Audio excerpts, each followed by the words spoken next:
Well, good evening, and this is a video that I want to make that has to do with what I actually do believe in as opposed to what I don't. I've already made my statement about the God of Abraham and what I think of that, but I don't think anybody here who is listening to me knows exactly what I am and what I believe. For me, I can't say that I am a true dyed-in-the-wool atheist. I can't say that, although I do not believe in any of the existing theisms and religions that I am aware of. I haven't found one that really speaks to me personally as far as what I think is actually going on in the universe.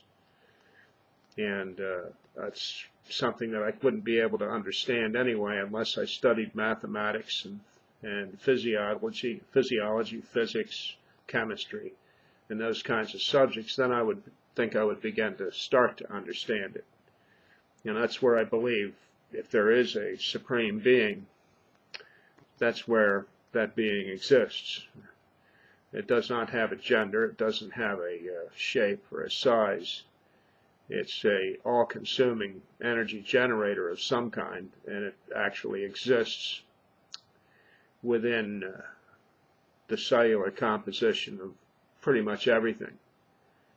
But it has no conscience. It really doesn't care, whether I want to kill somebody or whether I want to love somebody or hate someone, whether I want to have sexual intercourse with anyone in particular, or any animal for that matter. It doesn't really care about that. It doesn't care whether I drink or gamble or smoke too much. It doesn't care whether I eat too much, whether I have hypertension or diabetes.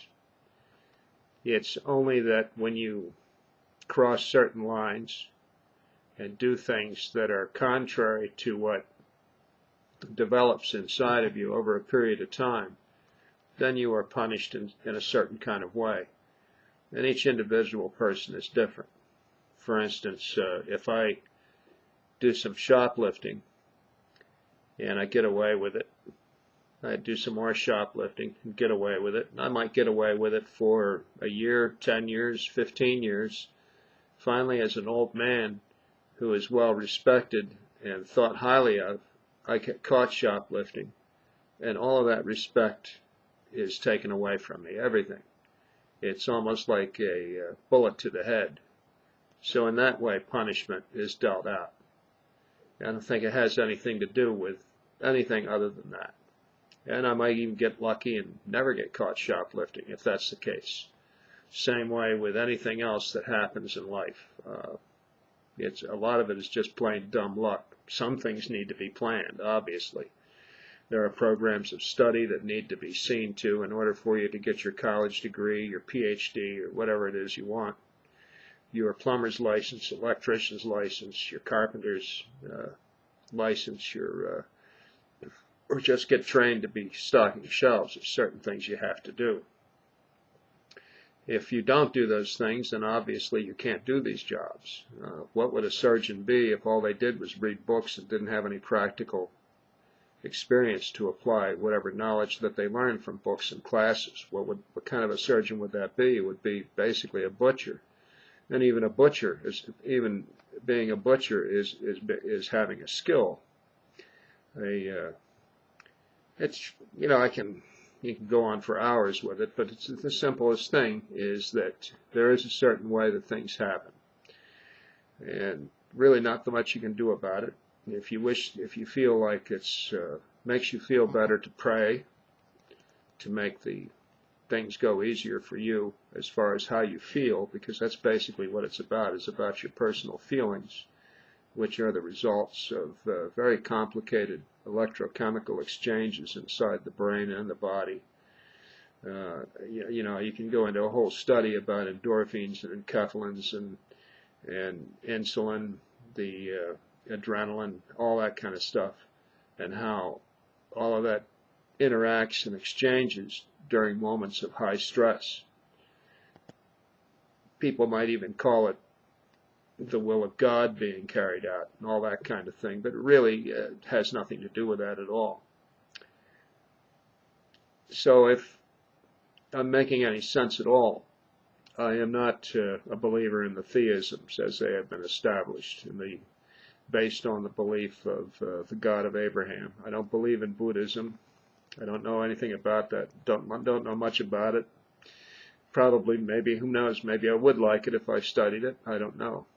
Shintoism, Taoism, all that kind of stuff, it's all nonsense to me, and I don't agree with it. But I can understand a volcano. I can understand the volcano. The volcano is an irresistible force, which is the origin of an irresistible force, which comes up from below the Earth's surface. And once it decides to erupt and let lava go at whatever velocity or volume or explosive power, that has nothing to do with anything that we can predict. And we can't do anything about it anyway. Everything in its path is destroyed. A human body in contact with molten lava just disappears. It's just nothing left. And so that is something to me anyway, to apply more mere mortal human thought and feelings is something to be respected. Worshipped? No, I don't think so. I wouldn't worship a volcano. I wouldn't throw sacrifices to it.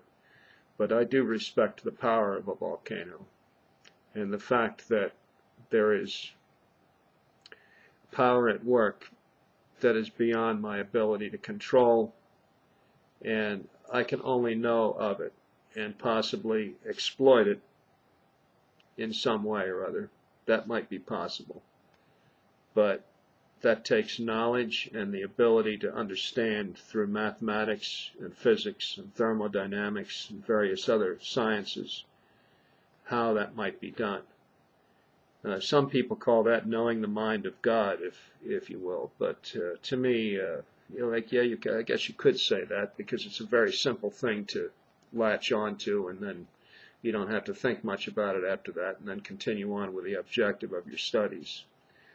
But to me, that's the way it stands with me right now. I am not a confirmed atheist. By the same token, I don't believe in an intelligent designer that has any care for me whatsoever, or even listens to anything that I'm saying. In fact, very few people listen to what I say. But, that's how it stands now. I hope that makes sense. And that's all I got for you.